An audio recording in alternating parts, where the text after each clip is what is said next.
Welcome back, everyone. My name is Patrick. You're watching the Fanatic Rundown, joined by Tyson from Delany TV. The Edmonton Oilers have just fallen to the Vancouver Canucks 4-3. 12 goals given up through the first two games. Stuart Skinner did not look much better tonight, although again, not entirely Skinner's fault. Oilers struggle in so many different areas. They outshoot the Vancouver Canucks 41-16 tonight. Tyson, your initial thoughts on the game? Can I take everybody back to early September, just after the September long weekend wraps up? The Oilers arrive in Edmonton for the captain's skates. They talk a tough game. I'm borrowing this, by the way. I won't say from where, but we'll know from where. The Oilers come into town, they're talking a tough game as soon as they show up to Edmonton for the captain's skates. They come into the preseason, they're talking a tough game. They come into these first two games of the season, they have not walked any of that talk so far this year, and it looks like a bunch of lip service right out of the gate. And the problem I have with that, right, that's all fine and dandy. Okay, dang, we've been out-muscled in two games, but I'm sorry, if you've got a new team, if you've got a bunch of rookies in the lineup, if you've got a bunch of different changes to the goaltending and defense, I understand it. This is the exact same team as last year. This team, you subbed out Costin for Brown, and you added Ernie, and you moved up all the way back in the lineup. Not much has changed over the team we had night number one, night number two last season.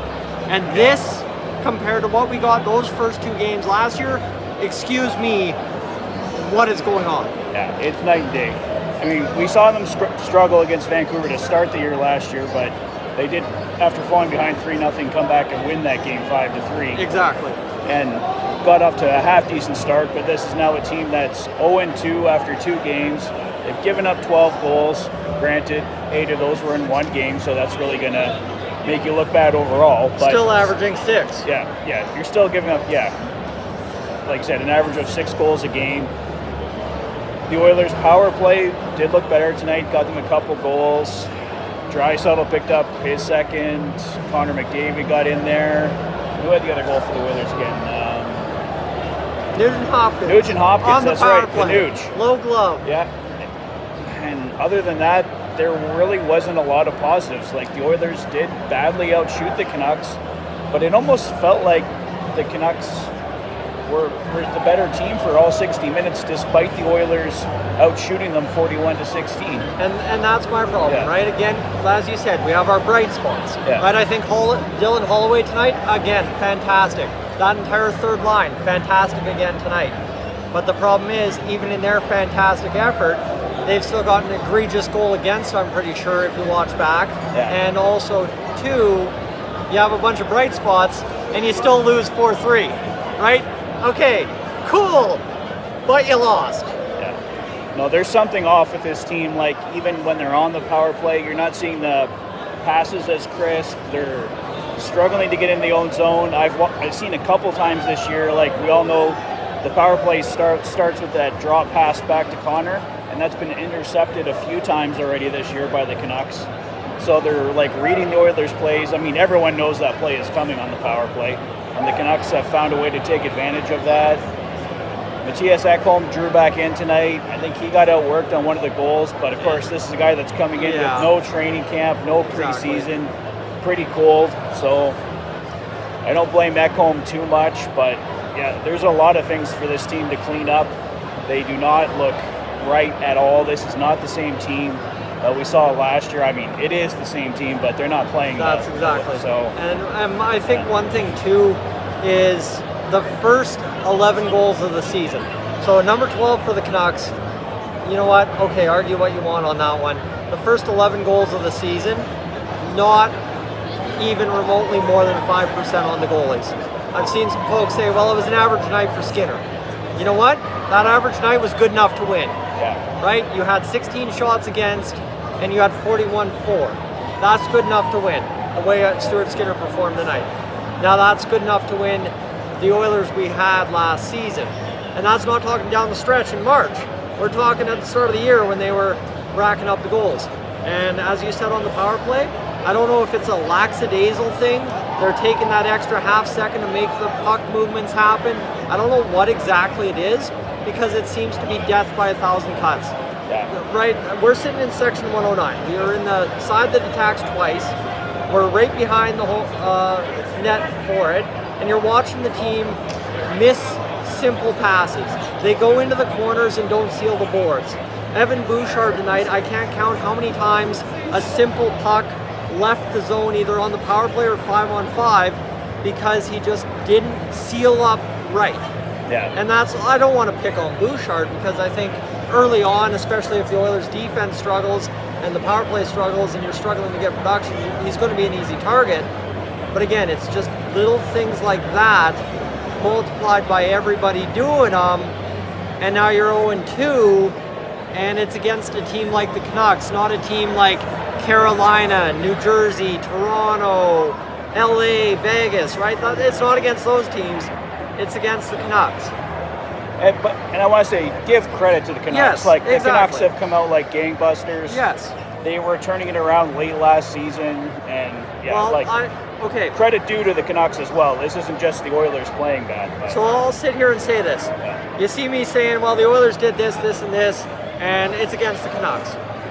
We had a chance to talk 15 feet away from Rick Tocchet as he walked into the building today, and we were chatting amongst ourselves, and I'm trying to decide if I'm saying something to him, and he comes down the stairs, and I'm like, yes, I actually want to tell Coach, good job on the turnaround. And I yelled it at him, and he was looking right at us, and he gave the thumbs up and walked into the security. So obviously he knows what he's done with this team. The team knows what they've done. They have come out very well. Obviously, it's not like the Oilers are a basement feeder. They're 0-2, but they're not going to finish 32nd in the NHL this year. No, there's 80 games to go in the year. We're going to get this turned around.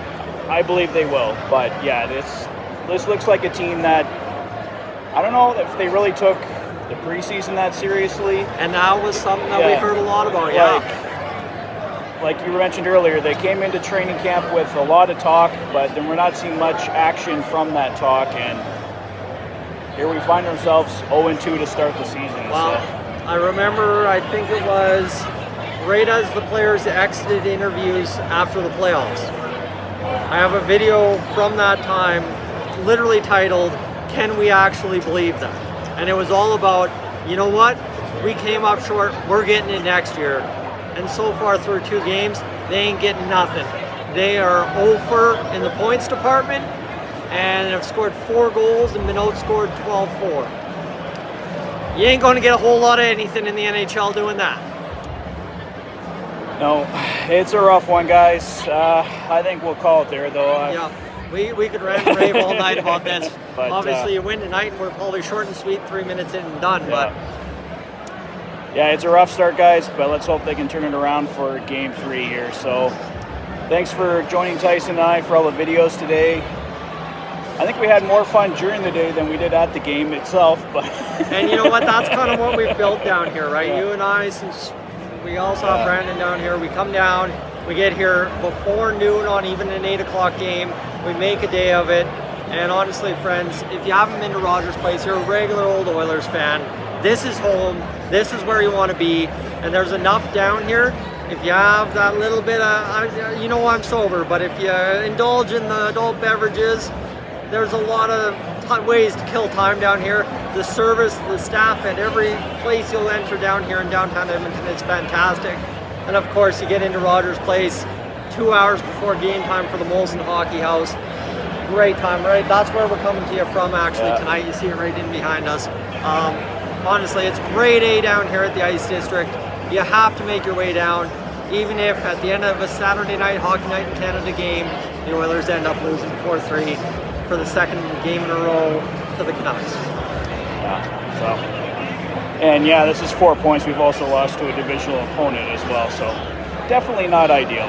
But you just hope Vancouver isn't in that race late in the year. Well, if they keep this up, we'll definitely be in that race. And that's exactly what I think Rick Tocchet has in mind. Yeah. All right, guys, we're going to call it there. On behalf of Tyson, you've been watching the Oilers Fanatic. Thanks for being a fan. Take care, guys. See you soon.